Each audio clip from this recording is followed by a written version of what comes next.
Continuing. The cry of the sixth Aethyr, which is called Maz. There cometh into the stone a great angel, whose name is Abba, and in him there are symbols which strive for mastery, sulfur and the pentagram, and they are harmonized by the swastika. These symbols are found in both the name of Abba and in the name of the Aethyr. Thus, he is neither Horus nor Osiris. He is called the radiance of thought, and this Aethyr is very hard to understand, for the images form and dissolve more rapidly than lightning. These images are the illusions made by the ape of thought, and this I understand, that I am not worthy to receive the mysteries of this Aethyr. And all this which I have seen, being all the thoughts that I have ever thought, is, as it were, a guardian of the Aethyr. I seem quite helpless. I am trying all sorts of magical methods for piercing the veil, and the more I strive, the farther away I seem to get from success. But a voice comes now. Must not understanding lie open unto wisdom, as the pyramids lie open to the stars? Accordingly, I wait in a certain magical posture, which is not fitting to disclose, and above me appears the starry heaven of night, and one star greater than all the other stars. It is a star of 8 rays. I recognize it as the star in the 17th key of the tarot, as the star of Mercury, and the light of it cometh from the path of Aleph, and the letter Cheth is also involved in the interpretation of this star, and the paths of He and Vow are the separations which this star unites, and in the heart of the star is an exceeding splendor, a god standing upon the moon, brilliant beyond imagining. It is like unto the vision of the universal Mercury, but this is the fixed Mercury, and He and Vow are the perfected sulfur and salt. But now I am come into the center of the maze, a whirling dust of stars and great forgotten gods.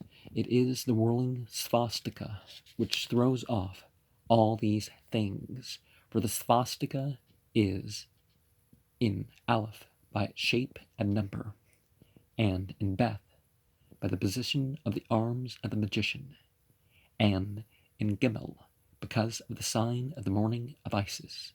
And thus is the crown defended by these 3 thunderbolts.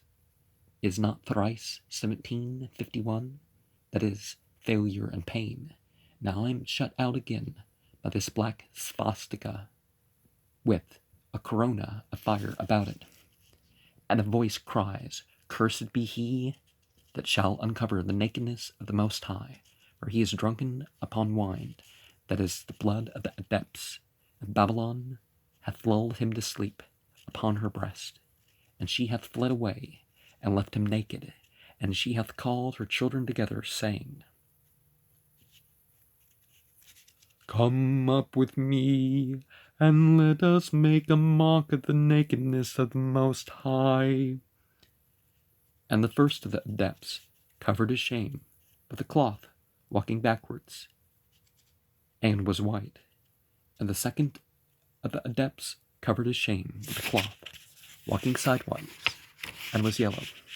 And the third of the adepts made a mock of his nakedness, walking forwards, and was black. And these are the 3 great schools of the Magi, who are also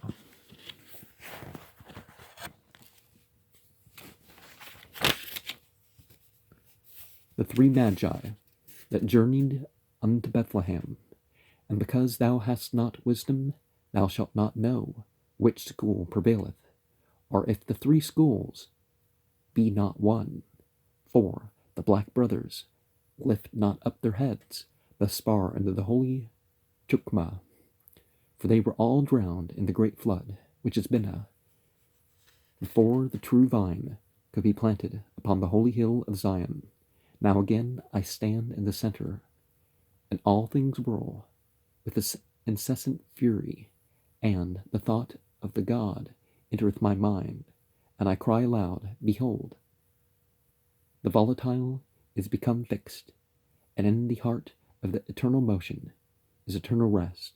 So is the peace beneath the sea that rageth with her storms. So is the changeful moon, the dead planet that revolveth no more. So the far-seeing, the far-darting hawk is poised passionless in the blue. So also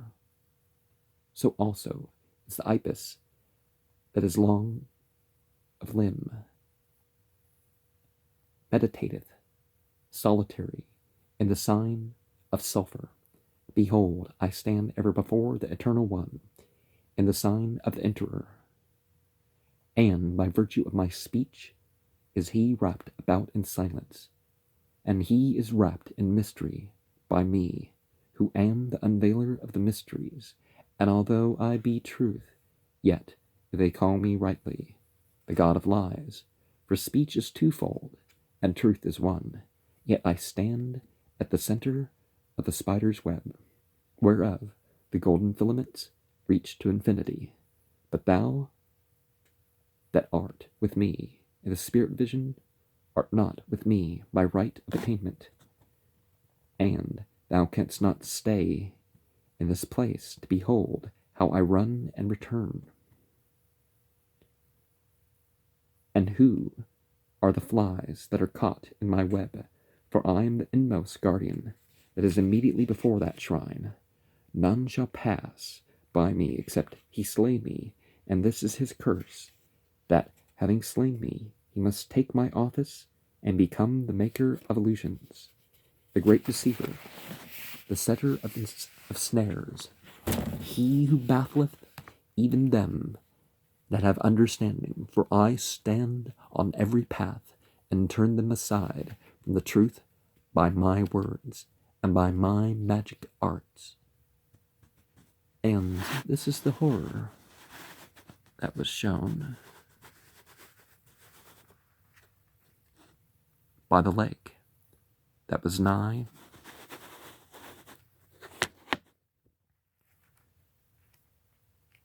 unto the city of the 7 hills. And this is the mystery of the great prophets that have come unto mankind, Moses and Buddha, and Lao Tan, and Krishna, and Jesus, and Osiris, and Muhammad. For all these attained unto the grade of Magus, and therefore were they bound with the curse of Thoth. But, being guardians of the truth, they have taught nothing but falsehood, except unto such as understood. For the truth may not pass the gate of the abyss, but the reflection of the truth hath been shown in the lower Sephiroth, and its balance is in beauty, and therefore they have they who sought only beauty come nearest to the truth. For the beauty receiveth directly 3 rays from the supernals, and the others no more than 1. So therefore they that have sought after majesty and power and victory and learning and happiness and gold have been discomfited. And these sayings are the lights of wisdom, that thou mayest know thy master, for he is a Magus. And because thou didst eat of the pomegranate in hell, for half the year art thou concealed, and half the year revealed. Now I perceive the temple that is in the heart of the Aethyr. It is an urn suspended in the air without support, above the center of a well, and the well hath 8 pillars and a canopy above it, and without there is a circle of marble paving stones, and without them a greater outer circle of pillars, and beyond there is the forest of the stars. But the urn is the wonderful thing in all this. It is made of fixed mercury, and within it are the ashes of the book Tarot, which hath hath been utterly consumed. And this is that mystery which is spoken of in the Acts of the Apostles, that Jupiter and Mercury, Catherine Chukma, visited, that is, inspired. Ephesus, the city of Diana, Bina, was not. Diana a black stone, and they burned their books of magic. Now it seems that the center of infinite space is that urn, and Hadit is the fire that hath burnt up the book, Tarot. From the book Tarot was preserved all of the wisdom, for the Tarot was called the Book of Thoth, of the Aeon that is past, and in the book of Enoch was first given the wisdom of the new Aeon, and it was hidden for 300 years, because it was wrested untimely from the tree of life by the hand of a desperate magician, for it was the master of that magician who overthrew the power of the Christian church.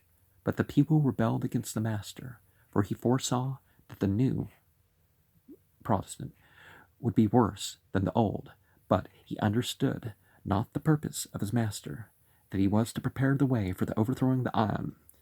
There is a writing upon the urn of which I can but read the two words, Stabat crux juxta lucem, Stabat lux juxta crucem. And there is writing in Greek above that, the word Nox, written in Greek, and a circle with a cross in the center of it, a St. Andrew's cross. Then, above that is a sigil, hidden by a hand, and a voice proceedeth from the urn, from the ashes of the Tarot. Who shall make the phoenix wand? Not even he who by his understanding hath made the lotus wand to grow in the great sea. Get thee back, for thou art not an atheist. And though thou have violated thy mother, thou hast not slain thy father. Get thee back from the urn, thy ashes are not hidden here. And again arose the god Thoth in the sign of the Emperor. And he drove the seer from before his face, and he fell through the starry night unto the little village in the desert. Benishwar, Algeria, December 10th, 1909, 7:40 to 9:40 p.m. Now we see that Aleister Crowley and his squire not only knew that, a lot of the metaphors and such things in mythology. He knew that the limited forms and such weren't really gods, but they worshiped them anyways, as we see from what was being said here. This is the ninth Enochian key, by the way. We see various things represented. We see the mention of, like, how in the Quran it says that mercy to the believers and those who do wrong, and making things worse for them.